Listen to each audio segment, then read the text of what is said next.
So Nick Buckley has joined me to discuss why free speech matters. So shall we very briefly discuss your past and why you've ended up sat opposite me talking? Sure. Many people probably know the story. It was 2 years ago in May. We had the BLM riots in London. That was mostly peaceful, even though over 20 officers got injured. And they did take the knee, though, so that's something. Yeah, they did, but it didn't work out for them, though. No, it didn't.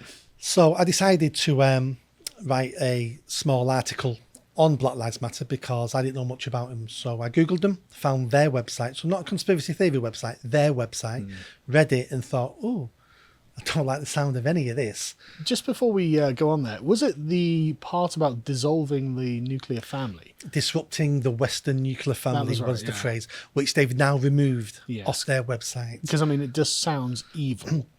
That was the one I had to deconstruct. Yeah. Which is a nice term these days. Oh, yeah. And I thought about it, and the only answer I could come up with was they want to remove more fathers from the home. That's what that means. And someone who's worked with young people in the toughest neighbourhoods for the last 20 years, that's our biggest problem in society is no fathers in the home. And this organisation wants to promote that. So I said no. So I wrote an article about it. Put it on LinkedIn because, it can be all right, LinkedIn. Didn't put it on Twitter because Twitter's mental. Yeah. And then someone saw the article, copied it, the link, put it on Twitter, and all hell broke loose. The hate mob came for you. They did. A volunteer at the charity resigned, called me a Nazi and a racist, and wrote to the board. Sorry, it's just, I mean, I should have expected it really, but like, hey guys, maybe we shouldn't take fathers out of the home. Oh, you're a Nazi then? No, that's not what the Nazis were saying. Well, he did back up his claim Oh. because it started off with, when I was in a racist street gang in my youth, beating up people of a different colour, I know what racism is about. And now that I've seen what Nick said, he's obviously a racist and Nazi. Right. So A former Nazi yes. who used to beat up ethnic minorities is like, yeah, you look like the kind. Yeah. Mm-hmm. So that I take it you've never been a member of a racist street gang? surprisingly, no. Really? No. But That's weird. this volunteer had. And then you founded a charity to help, was it homeless people? To begin with, it was young people, stopping young people. It's all about personal responsibility. Working on the street, stopping kids getting involved with crime. Right. Typical Nazi. Yeah, typical Nazi. Yeah, that's what Nazis So, do. so the board panicked. Someone set a petition up online to have me fired. That got 400 signatures. And within 2-3 days, the board emailed me going, you're sacked. 400 whole signatures. 400. Wow. I mean, that is just indicative of mass public outrage. Yes. I mean, I'm surprised that Twitter could only get 400 signatures, frankly. Normally there's a very ready, mob in the tens of thousands who are, all up for a cancelling. So, right, okay, that's mad. And the board just sent you an email saying, sorry, you're fired because... You're fired. One line email, fired immediately.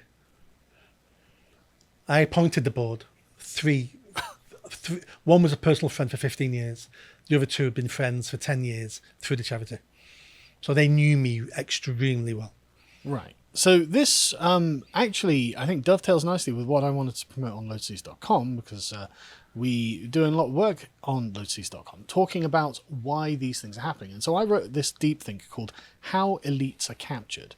Now, what I've done is studied critical race theory since its inception through to its promotion by various institutions and how it bloomed into the Black Lives Matter movement and how this managed to accrue massive amounts of resources and also captured the people who run these institutions, because I think this is really important to understand because it's actually all out there for us to find. And one thing you notice is that you have this double-sided narrative. It's like a weapon. So if you oppose Black Lives Matter, you are at once opposing the sort of the moral community, but on the other side, you're also promoting an immoral community, which is why they think that you are a racist who is a Nazi. This narrative, it slices both ways. And suddenly, no one wants to be on your side. No one wants to, even though, as you say, these people knew you for 15 years. You founded the charity, you appointed the board, and then they can turn on you like this. This strikes me very deeply as a consequence of ideological capture and the kind of social fear that is engendered by this. So if you'd like to know more about that, go and sign up for the website, $5 a month, keeps the lights on, and I think it's worth your time. So anyway, so what happened after you were sacked? I mean, this was in 2020, right? Yeah, June. It's June Yeah. now, 2020. First week fell apart. My life was over. I mean, you spent 9 years building Yeah. this. It was a charity called the Mancunian Way, Yeah. right? And so you dealt with young people, and what were you doing for young people exactly? So that was all working on the streets, evenings, weekends, in parks, outside shops, speaking to them, building a relationship, trying to get them into employment, trying to get them to understand that actions have consequences, that if you make mistakes today, they'll have effects in 10 years' time from now. Why are you doing these things? These things are illegal, you may not know. Where do you want to go in your life? Or we can help you get there. So basically being what parents should be doing, but they haven't got parents or those parents. Yeah. And it's like trying to get them the help and advice they need to make positive, informed choices so they can improve their own lives in the direction they want to go. I mean, It's tough work on the streets. it feels like you're providing a fatherly example to young men, perhaps who didn't have fathers in the home. Yes. And I can see why you would take exception to Black Lives Matter if that's your mission. And I think it's entirely laudable and the only thing that can be done to help these people at this point. Yes. You can't, because the left-wing opinion will be, well, we need to just give them money. It's like, why? What good do you think endless riches are to people who don't know how to handle money? They'll just spend it on drugs, alcohol, and worse. And it will just be frittered away into the pockets of people who are not worthy of having that They're money. crying out for a purpose in life. That's what they tell us, that they're lost, they're lonely, even though they've got 12 mates around them. Yeah. They're crying out for purpose. And so after the board told you were fired, and they didn't give you any reason, just... No. No, right.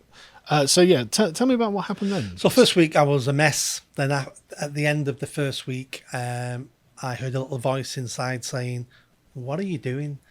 You've just taken this. You need to give yourself that talk you always give young people, which is get up, brush yourself down, take a step forward. Don't be beaten back down again. Move forward. You're better than this." So I had to give myself a good talking to. Then the next day, the Mail on Sunday contacted me because they'd seen what had gone on Twitter. And I thought, perfect. I'll do an article. I'll do an interview. I've got nothing to lose. My life's over. I've got nothing to lose now. So I did that. I joined the Free Speech Union, had a chat with Toby Young. They said they could help. And over a couple of weeks, I did loads and loads of press because I knew the trustees were really struggling with the press attention because they were cowards. They were weak people. And then we got a solicitor involved, and he looked at my contract and what I'd said and said, clear case of breach of contract here, clear case. So we wrote to the board saying, unless you resign, Nick Buckley's going to sue you all personally. And within 18 hours, they'd all resigned. Okay, and so... So we appointed a new board, and the new board took me back as chief exec. Excellent. So you won. Yes. Excellent. I won, but do you know what? No one won. Yeah. I lost. The board lost. The children on the streets lost. The staff lost. Everybody lost. Yeah, but unfortunately, because I view this as an ideological attack against you from a particular, as you described it, neo-Marxist form of attack on the institution itself. And I think that's totally true. I think, it's demonstrable that the founders of Black Lives Matter are literally Marxists. The biggest complaint against me online was, how dare you, as a white man, comment on a black issue? Right, okay. That really was the accusation put to me online. Right. I would call that racist. Yeah. I had one woman say to me, I'll take on board all your good work. So that just means you're a compassionate Nazi. And I almost used that. I almost thought I'll have that as my username on social media. Yeah, but I thought, best not. But yeah, Nazis famous for their compassion. Yeah. Amazing. But it's just, how is that not merely racial discrimination? Because they would never say that to someone who wasn't a white man. That's an allegation that can only be laid on your feet because you are white, and so this surely is racism. Some are 2020 felt like a revolution was coming. Yeah, it did. It felt like society was going to collapse. And at that point, you could be called anything anybody wanted to call you, because even the government weren't speaking out. Boris Johnson was silent. There was cowardice everywhere. It felt like the end of days. I mean, the only person who said anything about the taking the knee was Priti Patel. Of all, and don't get me wrong, good, I'm glad she did, but she objected to the gesture politics of the footballers taking the knee, didn't she? But I mean, why do you think the Conservatives are just so weak on this issue? I just don't think they understand it. Really? I think it's really gone. I think it's 2 years later. I think quite a lot understand it now, but at the time, I think it was brand new to them. That all they could see was, we don't want the hashtag nasty Tories ever again. And if we can just take the knee and, and black people might like us a bit more, than what's the harm? And I just didn't think they understood what was going on. Hashtag nasty Tories trends every single day on Twitter. Yeah. Every single day. Like, get used to it. Do what Donald Trump did to Tories. Just get used to it. Yeah. What did you do after the victory? I do want to call it a victory, because I think it's important that we do, because we need a bit of remoralization. I think they can be beaten. Yeah, because there are actually legal structures in place that do actually protect you from this sort of thing. Absolutely. 100 years ago, you'd been sacked because you was a Catholic or you was a Jew, and we stopped all that. So why is it any different today? Absolutely. So what did I do? I got my job back, and I thought, God, that was lucky. What am I going to do now? And all I could think about was, if I just go back to normal now, then I'm a coward. I'm part of the problem, because I've had some luck. And if I just keep my mouth shut now, my life will go back to being great. And I thought, I can't do that. So I eventually left the charity. And now I'm a full-time campaigner. I come on shows like this. I wrote a book about my experience. And the book is one chapter about what happened to me. But the rest of the book really is about how you can gain courage from your own experiences, because we're in these situations because we have too many cowards and we're too cowardice ourselves. And the book is talking about all the examples in my life, working on the streets with kids, what kids have said, working with the homeless, and personal experiences. I've had a gun pointed at my head, I was smashed over there with an iron bar. And so all these things give you character and give you a reference point in life. And people haven't got the same reference points as me, but they'll have their own. And this book is saying, seek them out yourself, and you use them when people come to attack you, because you're stronger than you think you are. You have more inner strength than you think you have. It's there. You've just got to know it's there and tap into it when you need it. And that's why the book's called Lessons in Courage. And I tell you, I think you are exactly right. It's cowardice that is the ruination of this country at the moment. And I happen to be a naturally argumentative person, so I was quite happy to have lots of people to argue with. But I can see it in many other people who, they know it's wrong. They know what is happening.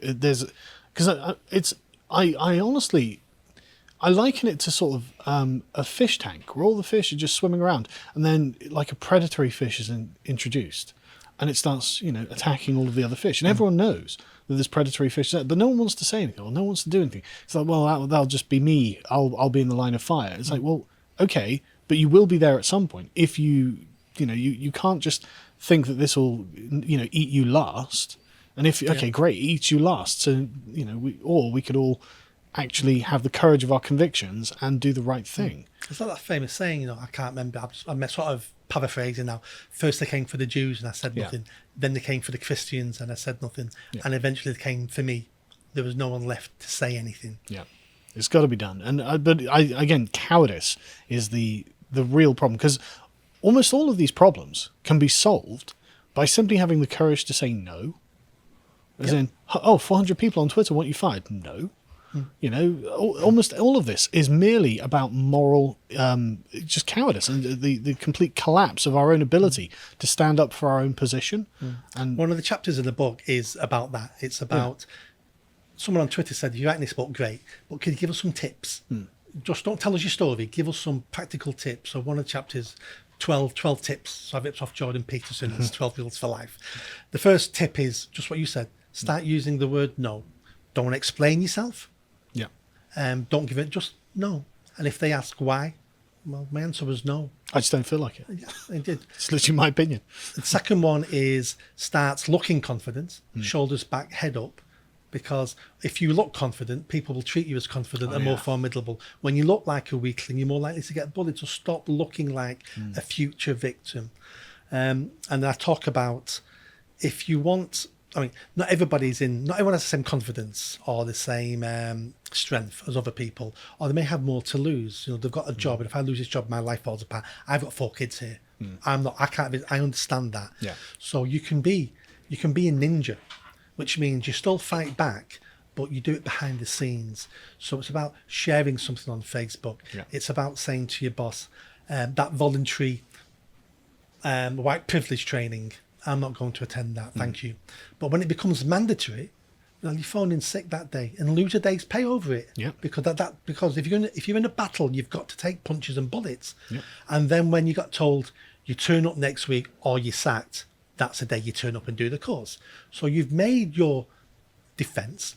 Other people have seen what you've done. They'll gain a little bit of courage out. They go, oh yeah, I didn't want to, and I'm glad I'm not alone. And I'm not alone. Yeah.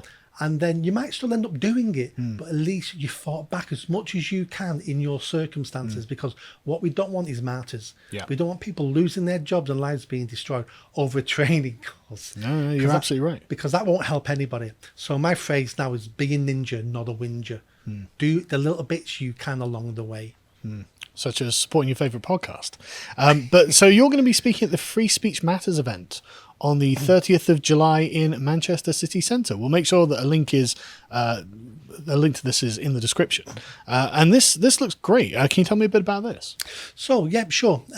It was me and a friend sat in a pub talking about free speech, and we decided, let's put an event in Manchester, because nearly all the events are in London and it's expensive getting there and things like that. Let's do one in Manchester. So we've got a great venue in the city centre, so it's walking distance from train stations and bus stations. Tickets, you know, if you've got no money, it's only £3. General price is £5, so it's dirt cheap as well. And we've got some great guests coming along to speak on the day. Yeah, you've got some of my favourites. If I can just... Peter Whittle, who we recently had on the podcast, absolute legend. The Free Speech Union, of which I'm a founding member, by the way. So, again, legends. Turning Point UK are going to be there. You're going to be there. And Barry Wall, EDI trainer. Who's Barry? So Barry Wall he has his own business. I know him personally. And he trains STEM graduates and postgraduates in EDI, which is equality, diversity and inclusion, which the first time he wanted to meet me and I saw that, I thought, oh dear, it's going to be a nutcase. Yeah. But I've got a policy: if I'll meet anybody who wants to meet me, Sure. I'll speak to anybody. Yeah, even if they're nutcases. Even if they're nutcases. So I went to meet him, and it turns out not a nutcase. He's teaching EDI how it should be taught. So Right. he's teaching students equality of opportunity. Right. Because we want everyone to be able to benefit from what we have in society. And if you're not good enough, then you don't proceed. But we shouldn't stop you trying. You know, diversity. He's talking about diversity of inclusion, meaning if what's stopping you getting into that building to get your opportunity is a doorway to another because you're in a wheelchair, we need to change the doorway.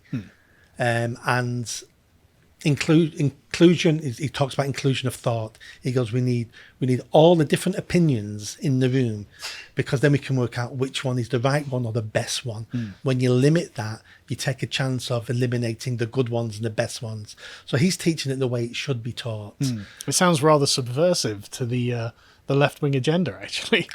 It is, and he is as well, and he doesn't mind being that. No, that's good. That's fantastic. Yeah. And then we've also got your good self. Yeah, I recently learned I'll be there too, so come down and see me as well. But I mean, it's like I haven't got enough to say about free speech as it is.